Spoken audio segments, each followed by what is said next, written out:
Hello students, मैं रूपाली वर्मा आप सभी का बहुत बहुत स्वागत करती हूँ डेफिनेट सक्सेस पाठशाला में। ये पाठशाला आपके लिए आपकी पढ़ाई तो कराती है, लेकिन बहुत सारी आपकी एक्स्ट्रा नॉलेज भी बढ़ाती है। तो इसी के चलते हम आपके लिए एक सीरीज़ जो लेकर आ रहे हैं वो है कवि और लेखकों की। आप कहोगे कि मैम वो कैसे? भाई वो आपकी नॉलेज तो बढ़ा ही रही है, क्योंकि हम इनकी लिखी हुई रचनाओं को तो अपने सिलेबस में पढ़ते हैं, तो इन कवियों और लेखक के बारे में जान लेते हैं। लेकिन अगर आप 12th कर चुके हैं, CUET अगर हिंदी से लैंग्वेज से ले रहे हैं, तो उसमें आपको ये लेखक पूछे जा सकते हैं। आप आगे कोई कॉम्पिटिटिव एग्जाम दे रहे हैं तो उसमें भी इनसे संबंधित क्वेश्चन आते हैं, तो ये आपकी काफ़ी हद तक हेल्प कर सकते हैं आपके तैयारी में। तो आज भी ऐसे ही एक हम लेखक लेकर आए हैं, और आज के हमारे लेखक हैं त्रिलोचन शास्त्री जी। तो त्रिलोचन शास्त्री जी की हमने कई रचनाएं पढ़ी हैं अपने सिलेबस में। ये हम 6 से लेकर 12 तक की बात कर रहे हैं, बहुत कई रचनाएं हैं। तो आप अगर उन्हें बाय फेस देखें तो वो कुछ इस तरीके के दिखते हैं। तो आज हम इनके जीवन परिचय और इनकी कुछ रचनाओं के बारे में जानने समझने वाले हैं। तो सबसे पहले हम देख रहे हैं उनका जीवन परिचय क्या है। त्रिलोचन शास्त्री का पूरा नाम है वासुदेव सिंह। ठीक है, तो ध्यान रखिए, त्रिलोचन शास्त्री जी का नाम क्या था? वासुदेव सिंह। तो ये एक बहुत इंटरेस्टिंग चीज़ है जिन्हें आपको याद रखना है, क्वेश्चन बन सकते हैं। इनका जन्म 20 अगस्त सन 1917 ईस्वी को वो जनपद सुल्तानपुर के चिरानी पट्टी कटघर पट्टी में सामान्य मध्यवर्गीय किसान परिवार में हुआ था। तो बेसिकली इनका परिवार क्या था? एक किसान था। शैक्षिक योग्यता इनकी रही, इन्होंने BA तक पढ़ाई करी, अंग्रेजी साहित्य में MA किया और पूर्वार्ध तक रही, यानी कि बहुत इतना इन्होंने लमसम पढ़ाई करी है पूरी। पर अपने अध्ययवास से इन्होंने अंग्रेजी, उर्दू, संस्कृत, पाली, प्राकृत तथा हिंदी साहित्य का गहन अध्ययन किया।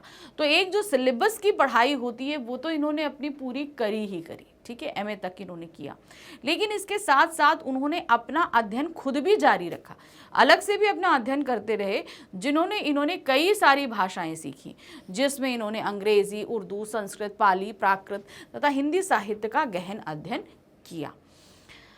इन्होंने वर्ष 1951 से 53 में गणेश राय इंटर कॉलेज डोभी से अध्यापन कार्य भी किया। तो यानी कि बच्चों को पढ़ाने का जो कार्य होता है वो किया। कब तक किया? 1951 से 53 के बीच में। तो जरा थोड़ा सा कनेक्ट करते हुए चलिएगा, जन्म कब हुआ, उन्होंने अपनी पढ़ाई खत्म करी, फिर उन्होंने जो है अध्यापन कार्य शुरू किया, पढ़ाने का कार्य शुरू किया।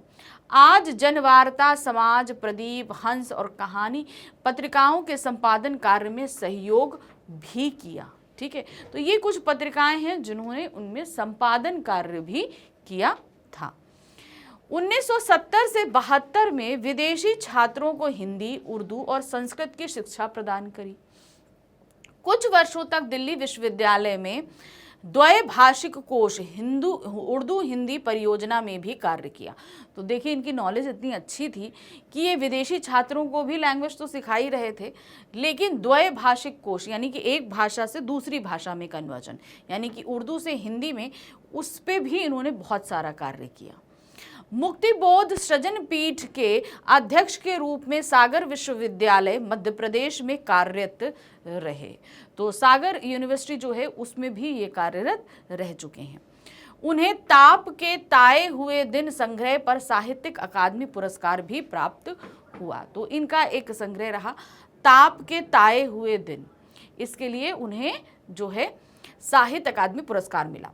उन्हें मैथिली शरण गुप्त पुरस्कार भी मिल चुका है, यानी कि काफ़ी अच्छा कार्य किया है। भी रचनाएं हम देखेंगे तो आप इनकी रचनाओं से अंदाज़ा लगा सकते हैं कि इनका साहित्य कार्य कितना अच्छा रहा। 9 दिसंबर सन 1907 ईस्वी को आपका देहावसान हो गया। त्रिलोचन की रचनाएं हम देखने जा रहे हैं। त्रिलोचन के प्रकाशित काव्य संग्रह, अब इन्होंने काव्य में भी काम किया और गद्य के क्षेत्र में भी किया। तो इनके काव्य देखिए क्या है। काव्य संग्रहों में धरती 1945 में, गुलाब और बुलबुल 1956 में, द्विगंध, ताप के ताए हुए दिन, शब्द, उस जनपद का कवि हूँ, अर्धान तुम्हें सौंपता हूँ, फूल नाम है एक, सबका अपना आकाश और अमोला चर्चित और प्रसिद्ध हैं। ये इनके कुछ काव्य संग्रह हैं जो बहुत चर्चित और प्रसिद्ध हुए हैं।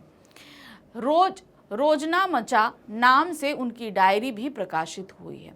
बहुत कुछ अप्रकाशित भी है, यानी कि ये काफ़ी कुछ ऐसी चीज़ें हैं, जब ये लिख रहे थे तभी इनकी मृत्यु हो गई, तो जो प्रकाशित अधूरे भी रह गए शायद, और बहुत सारी ऐसी चीज़ें हैं जो प्रकाशित नहीं भी हुई हैं। मतलब लेखन कार्य तो उन्होंने किया, लेकिन बहुत कुछ जो है प्रकाशित होने को रह गया। त्रिलोचन आम आदमी, किसान और कामगार के, मजदूर और मध्यम वर्गीय समाज के सच्चे और विश्वसनीय चित्रकार थे। यानी कि इसको ऐसे समझिए कि इनके लेखन क्षेत्र में जो मजदूर और किसान वर्ग रहे, उनकी जो है समस्याओं को बहुत अच्छी तरीके से इन्होंने अपने लेखन कार्य के माध्यम से उजागर किया है।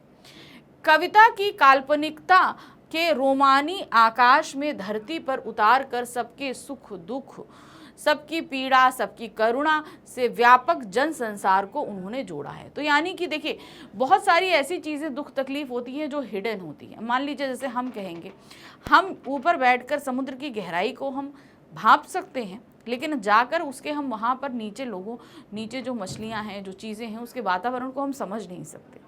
उसी तरीके से जैसे अब कोई समाज है, मान लीजिए हम किसान वर्ग से नहीं आते हैं, मजदूर वर्ग से नहीं आते हैं, मध्यम वर्गीय जो ऑफिस कामगार लोग होते हैं उनके वर्ग से आते हैं, तो हम उनकी परेशानियों को जानते समझते हैं। लेकिन मजदूर और किसानों की मजदूरी और उनके सुख दुख को हम सतही तौर पर समझ सकते हैं, लेकिन इंटरनल जो इनकी परेशानियाँ और दिक्कत होती हैं, जब तक हम उनके बीच में रहें नहीं, हम नहीं जान सकते। लेकिन त्रिलोचन जी उसी समाज से आने के कारण इस समाज में होने वाली परेशानियों और दुख तकलीफ़ों को अच्छी तरह जानते थे, जिसे उन्होंने अपनी रचनाओं में बखूबी उतारा है और बिल्कुल सजीवता के साथ उतारा है। उनकी कविता में सहजता और शालीनता, गंभीरता और रवानी, वे सपाट बयानी से एक संपूर्ण दृश्य चित्र सृजित करते थे। यानी कि जो चीज़ थी उसको वैसे बताते थे और इस तरीके से बताते थे कि वो चीज़ हमारे सामने सजीव हो उठती थी। त्रिलोचन का काव्य व्यक्तित्व लगभग 50 वर्षों से अधिक समय तक प्रसरित रहा। यानी कि उन्होंने 50 वर्षों तक काव्य लेखन किया है। इन 50 वर्षों की लंबी काला अवधि में उन्होंने सुल्तानपुर, जौनपुर, प्रयाग, वाराणसी, दिल्ली, सागर में प्रवास किया तथा जनजीवन के प्रत्येक पहलू को समझने का उपक्रम किया। तो ये सिर्फ नहीं था कि भाई हम ये काम कर रहे हैं इसी से जुड़े रहे। उनके सामने जो चीज़ें आई उन्होंने पूरी तरीके से समझा, जाना और उसे अपने लेखन के माध्यम से हमारे सामने प्रस्तुत किया। तो त्रिलोचन जी का जो साहित्य रहा वो कुछ अलग लेवल का रहा, उस लेवल को जिस लेवल को अक्सर जो है लोग नकार देते हैं।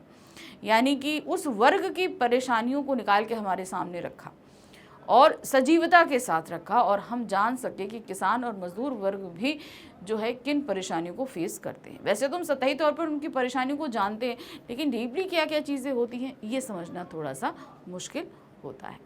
तो चलिए ऐसे ही और भी कवि और लेखक मैं आपके सामने लेकर आऊँगी, लेकिन उससे पहले आपको डेफिनेट सक्सेस पाठशाला के लिए लाइक, सब्सक्राइब, शेयर ज़रूर से ज़रूर करना है।